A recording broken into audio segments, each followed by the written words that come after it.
In the third section of the lecture, now we will talk about the procedure known as Myringoplasty.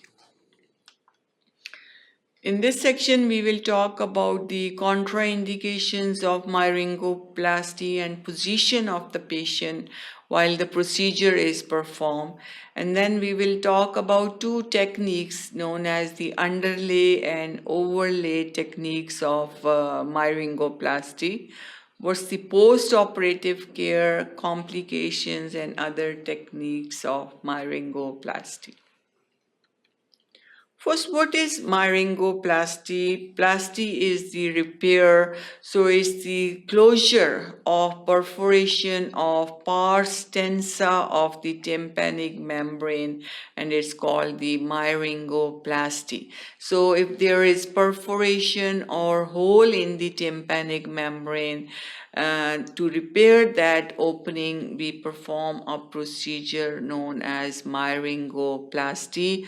Plasty is the repair, myringo is the tympanic membrane or the eardrum. Here you can see that's the perforation of the pars tensa of the tympanic membrane. Restoring the hearing loss, and in some cases it is used for the tinnitus also. Checking the repeated infection from external auditory canal and eustachian tube. Checking the aero-allergens reaching the exposed middle ear mucosa. The contraindications of the procedure known as myringoplasty, we have active discharge. If there is active discharge from the middle ear, from the perforation of the tympanic membrane, then it is contraindicated. We should not repair the perforation if there is active discharge present. Nasal allergy, otitis externa, ingrowth of squamous epithelium into middle ear, when other ear is dead or not suitable for hearing aid rehabilitation, and children below 3 years. So all these are the contraindications, conditions in which myringoplasty should not be performed if there is active discharge, if there is nasal allergies present, otitis externa, if there is infection of the external ear, then we should not perform this procedure.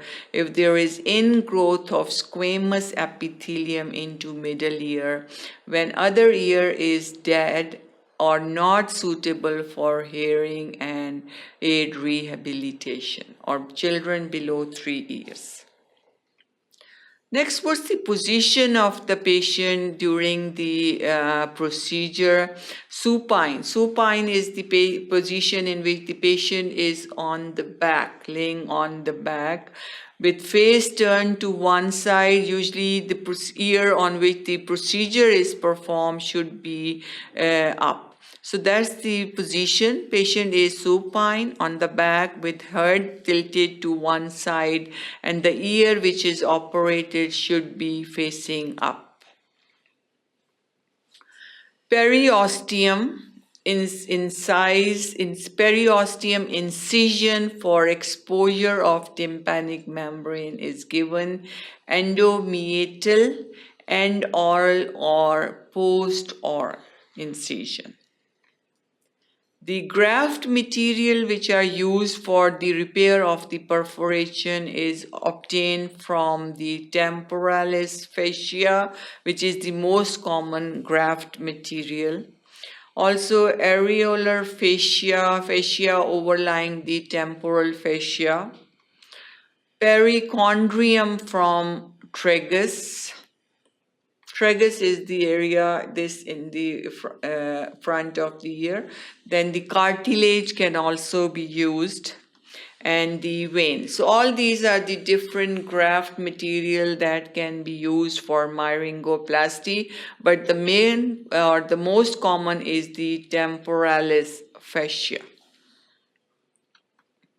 The technique which is used is harvesting the graft, preparing the tympanic membrane for grafting. So first the graft is obtained, then we prepare the tympanic membrane for the grafting. Here if you see, this is the graft taken from the temporalis fascia. This is the area, then the graft patch in place over the defect. Inspecting the middle ear, placing the graft. So after the graft is removed and then we prepare the membrane for grafting, we inspect the middle ear and then we put the graft on the perforation. Overlay technique. Overlay technique is the technique in which temporal fascia or perichondrial graft is harvested, incision made in the meatus. Meatal skin raised from outer surface of tympanic membrane. So the meatal skin is removed here. The meatal skin is removed and then it is replaced later on after the procedure, remnant and preserved for later use. Graft placed on outer surface of the tympanic membrane. A slit is made in graft to tuck it under the handle of the malleus. Meatal skin replaced covering the periphery of graft. Ear canal packed with gel foam and then with a small antibiotic pack. Closure of endoral or post-oral incision mastoid dressing. So that's the overlay technique in which the temporal fascia or perichondrial graft is harvested. Incision is made in the meatus. The meatus skin is raised from the outer surface of the tympanic membrane and it is for the later use, so we should replace it back. And then the meatal skin replaced covering periphery of the graft. So all this technique which is performed, that is known as the overlay technique. Post-operative care of the patient after myringoplasty, stitches removed after 5 to 6 days. Ear pack removed after 5 to 6 days without disturbing the gel foam that is placed in. Patient seen at 3 and 6 weeks after operation. Complete epithelialization of graft takes 6 to 8 weeks. Now, some complications of the myringoplasty. We will talk about the complications of both the overlay and the underlay techniques of myringoplasty. The underlay technique, the complications are the middle ear becomes narrow after this technique. The graft may get adherent to the promontory.